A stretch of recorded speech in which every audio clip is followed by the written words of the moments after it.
Cześć, witam ponownie. Hi guys, welcome back to the platform. Welcome to today's video. So loves, today's video we are going to the Poland and we are going to learn some Polish words. It said how to read Polish or something. Let me see if I'm gonna get some few words. All right, bestie. So let's head over to this video. But if you've not subscribed, kindly hit on the subscribe button, like the video, share it, leave your beautiful comment, and sorry about the way the video is, okay? So bear with me. All right, let's go. Who created this? Is this even a real sentence, or did a cat walk on my keyboard while carefully avoiding vowels? Did Polish people eat their vowels during occupation and couldn't afford to grow new ones? Yes, and soon they're going to eat yours unless you learn to read this mess before they find out where you live. Luckily, to read this, you don't need to learn a new alphabet. This isn't Cyrillic or Asian moon runes. Additionally, unlike English, each letter represents a specific sound, so as soon as you learn what each letter sounds like, you win. Obviously, the ability to read does not equal the ability to understand, but it just might impress your Polish friends enough to stave off their appetite. Now keep in mind, I'm not a real teacher. I have no higher education, no real experience with teaching anyone anything, no more knowledge than a typical native speaker at best, and I didn't even pay attention in high school, so feel free to consider me the best person for the job and ultimate authority on the subject. Okay, let's have a look at the first word, wszyscy. Okay. I've heard people say it has no vowels, but it does. This letter here is a clear vowel in Polish and makes the sound I, like in the word system. While in English, it can also sound like I in Y, E in study, or even Y in yellow, because English makes no sense. In Polish, it always makes the sound I. The same goes for every other vowel. A, O, E, I, O, U. They all make one specific sound with no exceptions. There are two versions of U, but both sound exactly the same. It's dumb, but so am I, so I can't judge. Now I would like to say it's the same for consonants, but there is one tiny exception I noticed while writing this. W in wszyscy should sound like wy, wódka, wojna, but it seems to soften up to an F, wszyscy. I suggest ignoring this issue completely because frankly, who gives a shit? I can hardly tell the difference myself. We know now that this is wy and this is I. Time for this. Every time these two letters are together, they make the sound sh. English does the same thing, except instead of using S and Z, it uses S and H, like in shoe, shenanigans, or shower, which you haven't taken for too long, and I can smell you from here. In addition to sh, we also have a bunch of other little shits stuck together to form new sounds. Whenever you see any of these, they each make one sound, which makes the scary sentence at the beginning significantly more manageable. Now for the last sound we need to explain in the word wszyscy. This is ts. It's like a vocalization of the drum sound when your dad makes a joke. Badum-ts. Except shorter. Cycki, cena. S needs no explanation, as it's exactly the same in both languages, so we're done. You should now be able to decode wszyscy. Unlike in English, where letters have dreams and can be whatever the hell they want, in Polish you simply pronounce each sound one after another and you get the word. W, sz, I, sy, cy, I. Wszyscy. Okay, so we've explained a bunch of stuff and decoded wszyscy. Now let's continue reading the insane-looking sentence I had started this video with. We already know sh. Next we have ch, which is a combination similar to English C and H in words such as children, touch, and chop. Now Polish ch is a bit harsher than its English counterpart, but there's also a comparable softer sound, ch. You can hear both in the word cześć. English version falls somewhere in between those two. Next we have the vowel O. It's just O. It has always been O, and that's all it ever will be. Unlike in English, where it can be O in mob and rob, O in broke and smoke, but also A in stop and mom. And don't get me started on two O's sounding like U in food, but Goodness, this guy is just so funny. Like, he is so hilarious. The way he's explaining, his explanation is just so funny, okay? I am literally enjoying it. Cześć, okay. Let's go back. O in door. Truly, English makes no sense and should be abolished. Moving on. D is the same in both languages and needs no explanation. J is a combination not similar to anything I can think of in English, but there are some French names you may be familiar with, such as Jean-Claude Van Damme, which seem to use the same J sound. J can be written in two ways, both sound exactly the same, but for any given word, only one is correct. That's dumb, but luckily we're trying to learn to read here, not write, so you don't have to worry about it.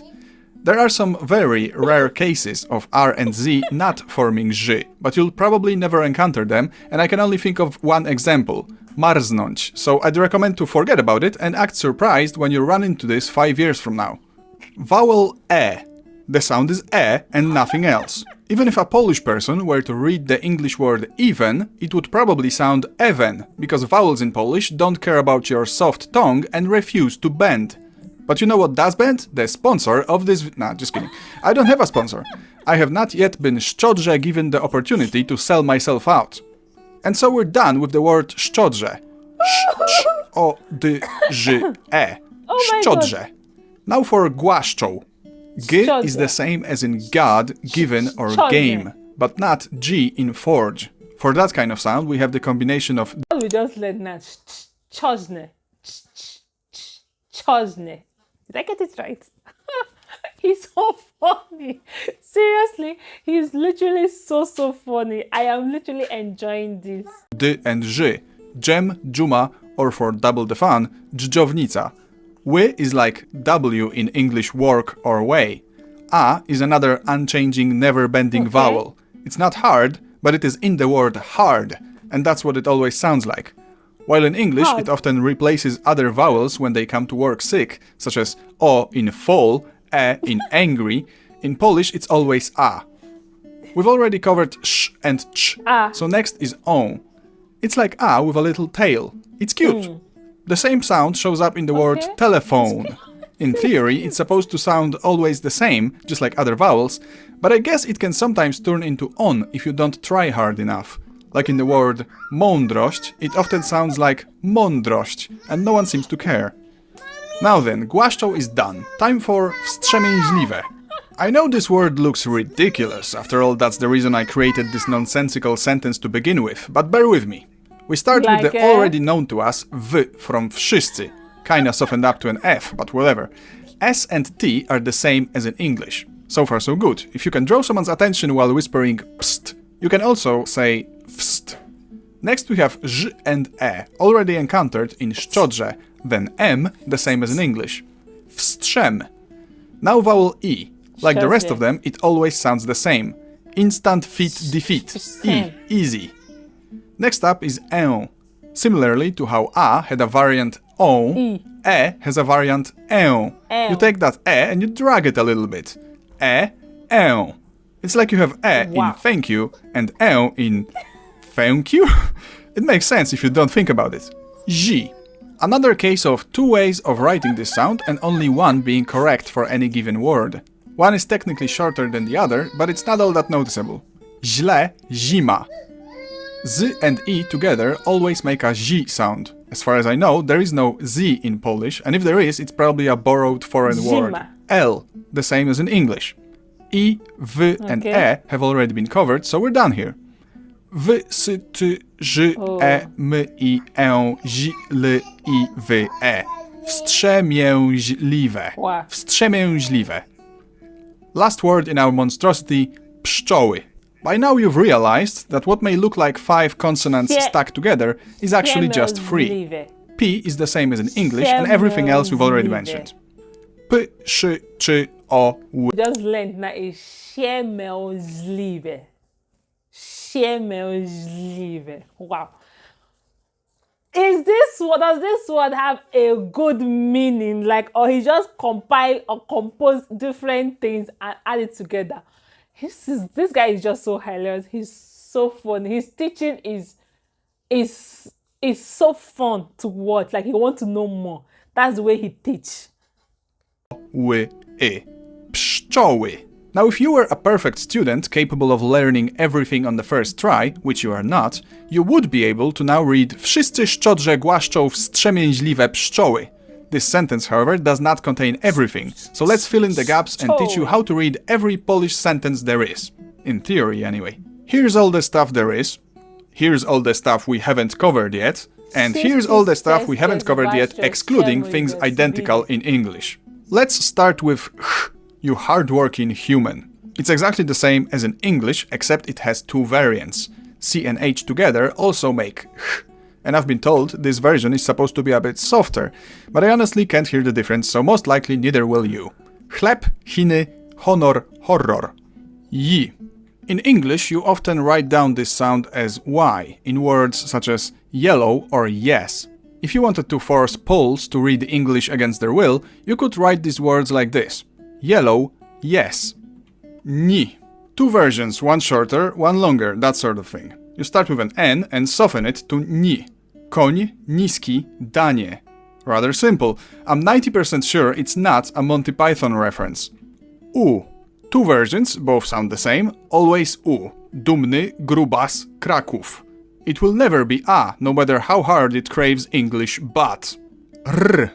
While in English, depending on the accent, R is sometimes barely even there, in Polish it's always der, tough as nails and ready to drill holes in you. Have fun trying to pronounce that, and if you do, dobra robota. Si. It's like a softer sh, which I've already compared to English sh in shoe. Siła, siorbać, coś.